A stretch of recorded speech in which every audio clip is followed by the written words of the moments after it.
별이게 다 있는 방송 별다방.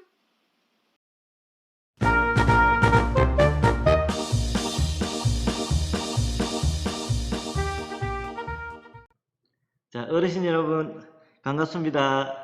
지난 제5강좌 이인성나무 재미있으셨나요?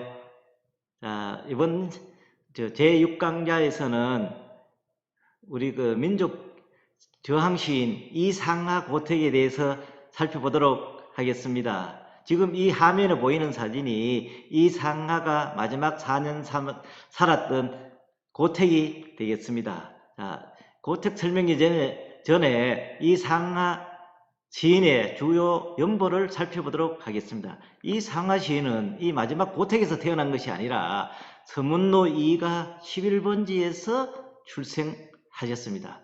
사형제 중에 차남으로 태어나셨으면 맏백씨 이름은 이상정씨로 독립운동을 한 장군이 되겠습니다.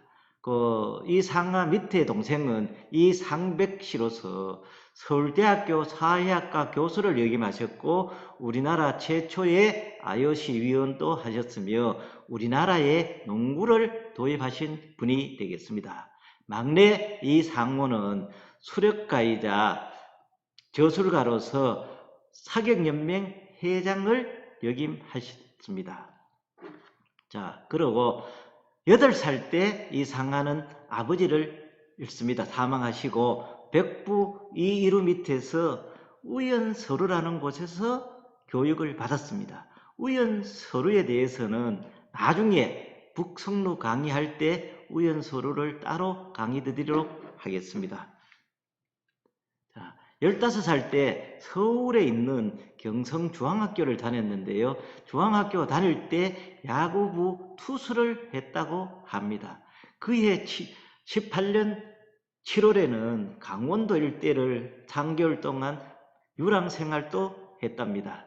그러다가 이듬해 대구 3.1운동 거사 당시에는 친구인 백기만과 함께 학생운동을 배후 조종했는데요. 사전에 발각이 되어서 서울의 서대문에 있는 박태원 하숙집에 숨어서 한동안 있었다고 합니다.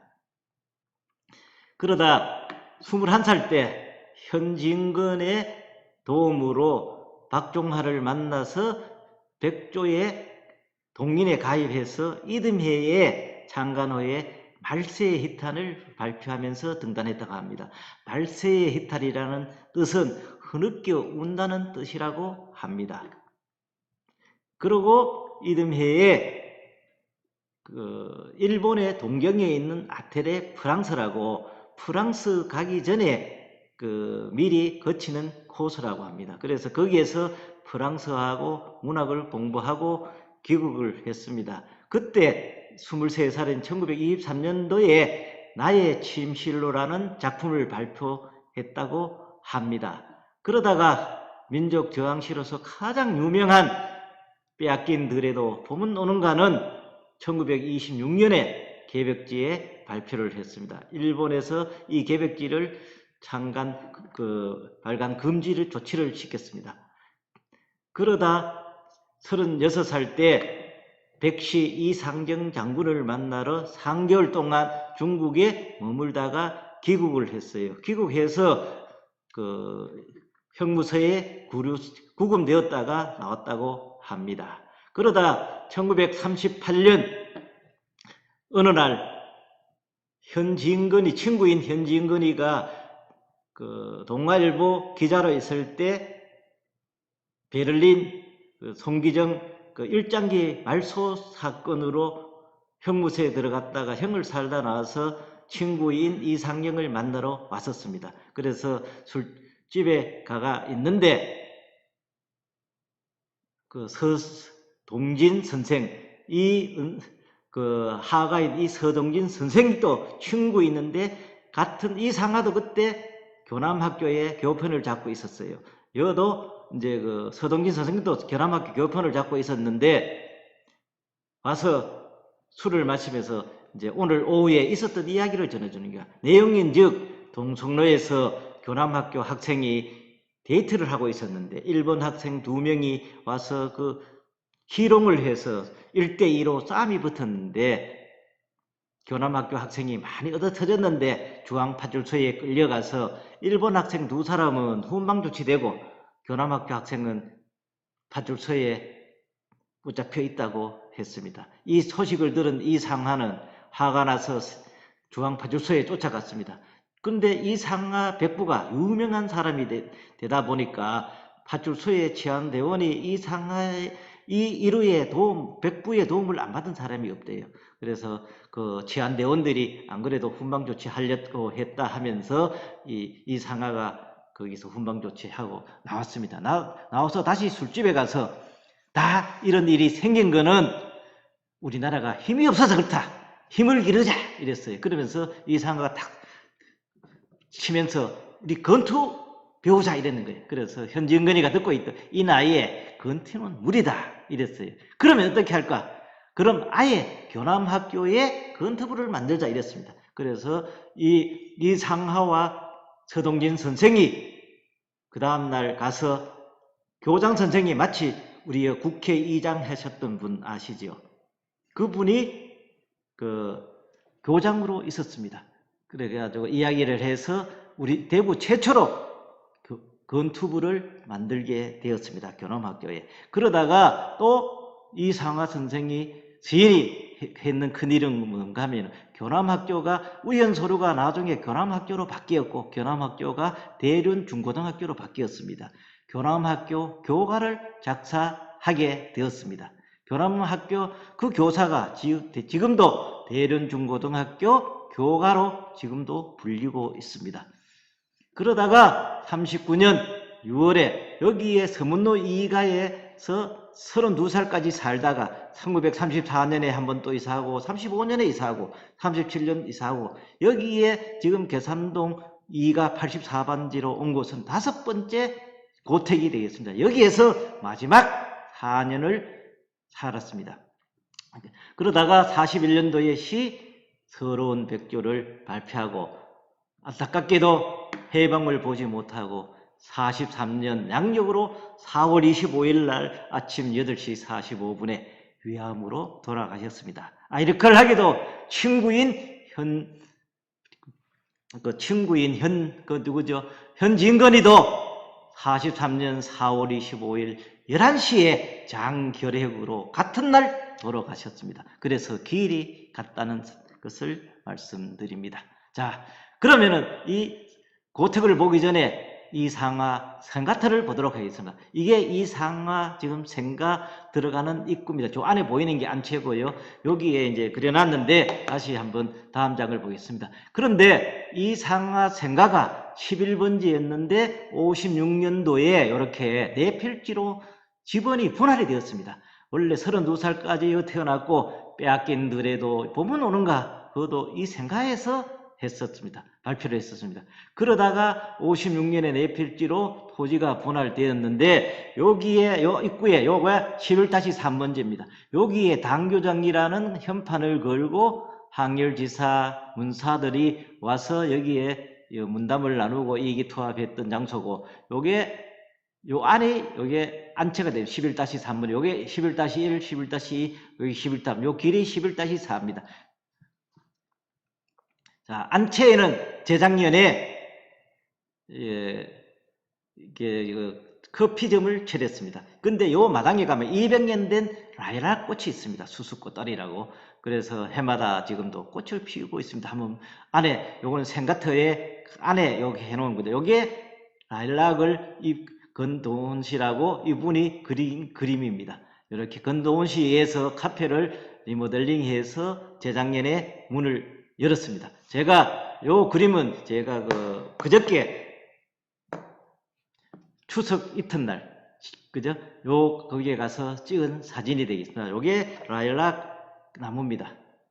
근데 여기에 가면은 당교장이라고 요래 붙여놨습니다. 자, 이렇게 보면은 왜 라일락은 여기에 있는 라일락 나무 그죠? 라일락의 꽃말은 뭐라고 했습니까? 제가 첫 시간에 첫사랑이고 지난날의 추억이라고 했습니다. 그래서 그 라일락입니다. 그리고 뜨락은 요 마당이라는 뜻입니다. 1956은 이 토지가 분할되어서 이 건물이 지어진 연대를 뜻합니다.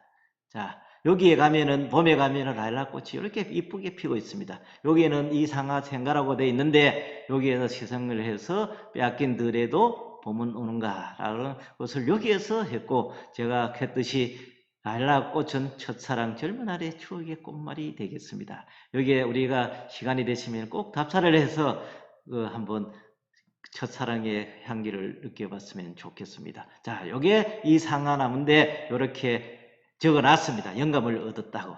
자, 요게 안에 내부 모습인데 여기도 라일락이라고 표시되어 있습니다. 요게 담교장의 모습입니다. 그쪽 아래 바깥에 요거는 안에 있는 모습입니다. 요게 이제 여기 그림을 그려놨고 요게 라일락 꽃이 있고 요게 옆에 밖에 건물이 담교장이라고 표시해 놓았습니다. 자, 다시 이제 고택으로 돌아와서 마지막 4년 사시다가 돌아가신 곳이 되겠습니다.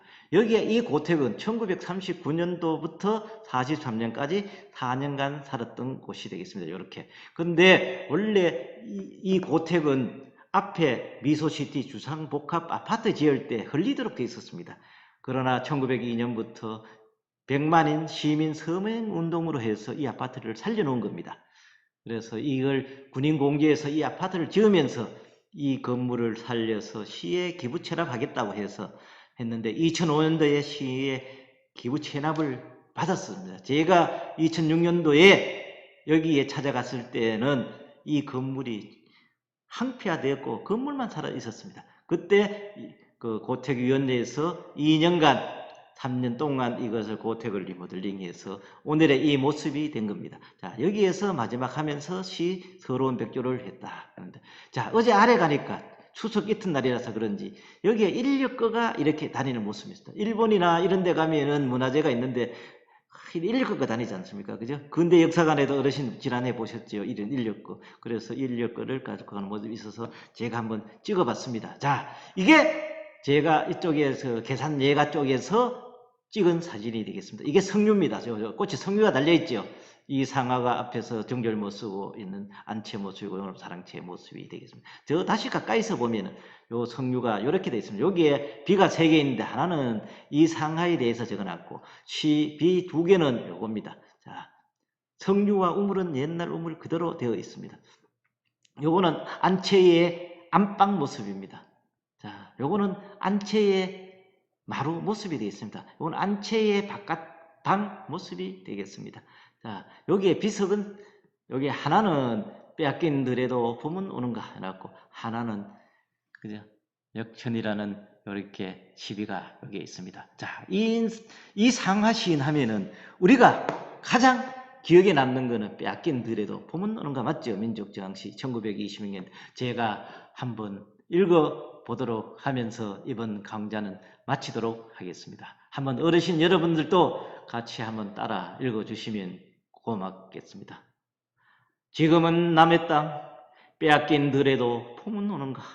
나는 온몸에 햇살을 받고 푸른 하늘 푸른 들이 맞붙은 곳으로 가르마 같은 농길을 따라 꿈속을 가듯 걸어만 간다. 입술을 담은 하늘아 들아 내 맘에는 내 혼자 온 것 같지를 않구나. 너가 끌었느냐 누가 부르느냐 답답하라 말을 해다오. 바람은 내 귀에 속삭이며 한 자국도 섰지 마라. 옷자락을 흔들고 종다리는 울타리 너머에 아시같이 구름 뒤에서 반갑게 웃네. 고맙게 잘 자란 보리밭아 간밤 자정이 넘어 내리던 고운 비로 너는 삼단 같은 머리를 감았구나. 내 머리 좋다 가뿐하다.